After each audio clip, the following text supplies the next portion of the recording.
अरे मैं कहती हूँ कब तक यूं ही घर में बैठे शेख चिल्ली बन के सपने देखते रहेंगे। अरे अब मैंने क्या कर दिया भाग्यवान। अरे इसी बात का तो रोना है कि तुम कुछ करते ही नहीं, बस सारा दिन घर में पड़े रहते हो।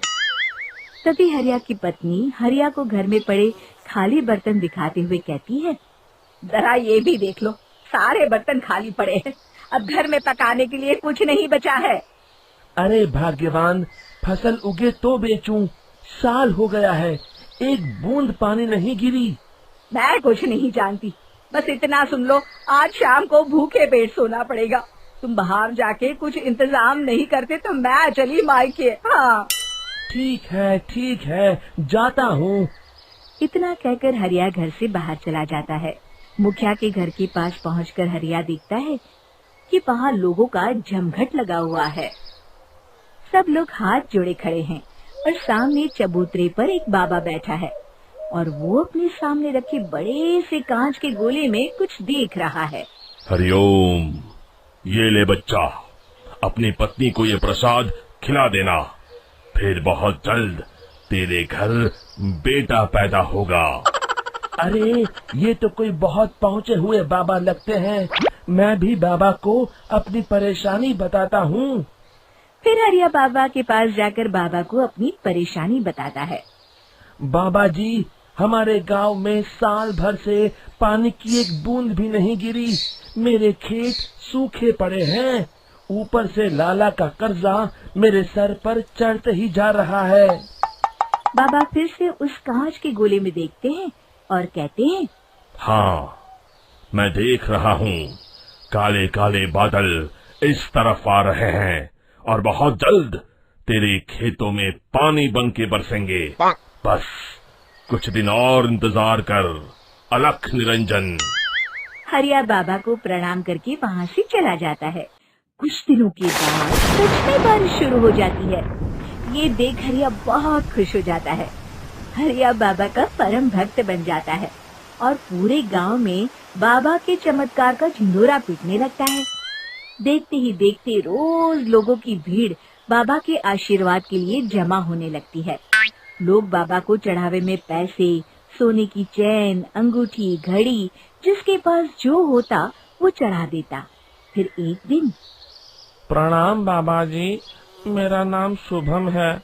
पिछले 6 महीनों से नौकरी पाने के लिए मैं हर महीने शहर जाकर इंटरव्यू देता हूँ। मैं दिन रात इंटरव्यू की तैयारी में लगा रहता हूँ, मगर हर बार मैं इंटरव्यू में फेल हो जाता हूँ। आज फिर से मैं इंटरव्यू देने शहर जा रहा हूँ। बस आपका ही सहारा है, कुछ चमत्कार करिए बाबा, किसी तरह मुझे ये नौकरी मिल जाए।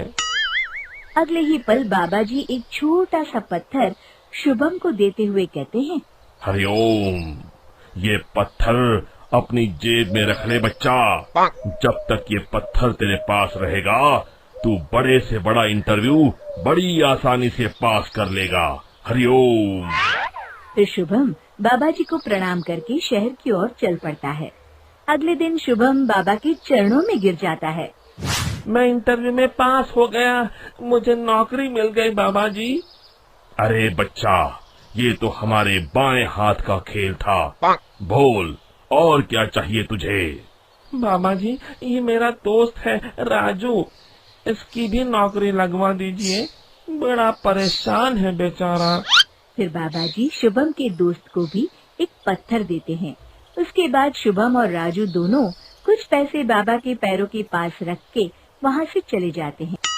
एक दिन हरिया का भाई विनोद शहर से गांव आता है। अरे विनोद, तुम तो अगले महीने आने वाले थे ना?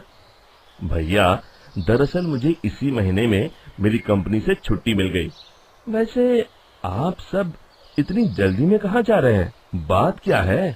तभी घर की दीवार पे बाबा की तस्वीर टंगी देख विनोद हरिया से पूछता है, भैया, ये तस्वीर किसकी है? हरिया विनोद को बाबा के सारे चमत्कार एक एक करके सुनाता है। विनोद एक पढ़ा लिखा नौजवान था। उसे ये समझने में देर नहीं लगती कि बाबा सारे गांव वालों को बेवकूफ बना रहा है। विनोद अपने भाई हरिया को समझाने की कोशिश करता है। अरे भैया, आप सच में बहुत भोले हैं।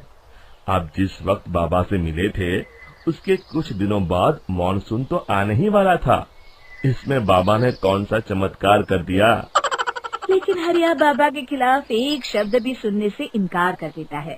अगले दिन विनोद शुभम को समझाने जाता है कि उसे जो नौकरी मिली है वो उसकी मेहनत का फल है, ना कि बाबा का कोई चमत्कार। लेकिन शुभम की भी अकल पर हरिया की तरह अंधविश्वास का पर्दा पड़ा हुआ था। वो भी बाबा का कट्टर भक्त बन चुका था। फिर विनोद दूसरा रास्ता अपनाता है और अगले दिन बाबा के पास पहुंच जाता है। बाबा जी, मैं एक गरीब आदमी हूँ, दूध बेचकर अपना गुजारा करता हूँ, लेकिन पिछले 1 महीने से मेरी गाय बिल्कुल दूध नहीं दे रही। कुछ चमत्कार करिए, बाबा आपकी बड़ी कृपा होगी। बाबा सामने रखे कांच के गोले को देखते हैं और कहते हैं, मैं देख रहा हूँ कि तेरी तरक्की से जलने वाले तेरे दुश्मन ने तेरी गाय पर काला जादू कर दिया है। फिर बाबा विनोद को एक भभूति की पुड़िया देते हुए कहते हैं, इससे अपनी गाय को खिला देना। कल सुबह से ही तेरी गाय दूध देने लगेगी, लेकिन एक बात का ध्यान रखना, तू गलती से भी गाय का दूध निकालने मत जाना। जब तू सुबह उठेगा तब तुझे गाय के पास दूध पहले से ही रखा हुआ मिलेगा। विनोद मन ही मन मुस्कुराता है और बाबा को प्रणाम करके वहाँ से चला जाता है। फिर रात को विनोद अपने घर के बाहर एक बैल बांध देता है। घर के बाहर अंधेरा ज्यादा होने की वजह से विनोद को कुछ ठीक से दिखाई नहीं देता, इसलिए विनोद पास की खिड़की के पीछे छुपकर बैल पर नजर रखता है। थोड़ी देर के बाद बाबा वहाँ दूध से भरा बर्तन लेकर आता है और चुपचाप बैल के पास रखकर चला जाता है। अगली रात बाबा फिर से दूध से भरा बर्तन लेकर विनोद के घर के सामने बंधे बैल के सामने रखकर जैसे ही जाने लगता है, तभी अचानक घर के बाहर लगा बल्ब जल उठता है और वहाँ चारों तरफ रोशनी हो जाती है। ये देख बाबा घबरा जाते हैं। अरे, ये बत्ती किसने जला दी? कहीं किसी ने मुझे देख लिया तो मेरा भांडा फूट जाएगा। तभी कोने में छुपा विनोद बाहर आता है और उसके साथ साथ बाकी के गांव वाले भी बाहर आते हैं। सबके हाथों में मोटे मोटे डंडे देख बाबा के हाथ पैर कांपने लगते हैं। अरे अरे गांव वालों, मुझे माफ कर दो, मैं कोई चमत्कार वमत्कार नहीं करता। मैं तो तुम जैसे अंधविश्वासी लोगों को उल्लू बनाकर पैसे कमाता हूँ। तुम सब अपने सारे पैसे ले लो। तुम सब तो भले लोग हो, मुझे कुछ मत करना, मैं तुम सबके हाथ जोड़ता हूँ। इस तरह विनोद सभी गांव वालों की अकल पर पड़ा अंधविश्वास का पर्दा उठा देता है और उस ढोंगी बाबा का असली रूप सबके सामने ला देता है। शिक्षा हमें भक्ति और अंधश्रद्धा के बीच का फर्क समझकर अपने फैसले करने चाहिए। विश्वास करना अच्छी बात है, अंधविश्वास नहीं। दोस्तों, हमें उम्मीद है कि आपको हमारी ये कहानी पसंद आई होगी। कृपया हमारे चैनल को सब्सक्राइब करें और सभी अपडेट्स के लिए बेल आइकन जरूर दबाएं। और हाँ, वीडियो लाइक और शेयर करना मत भूलिएगा। Bye bye.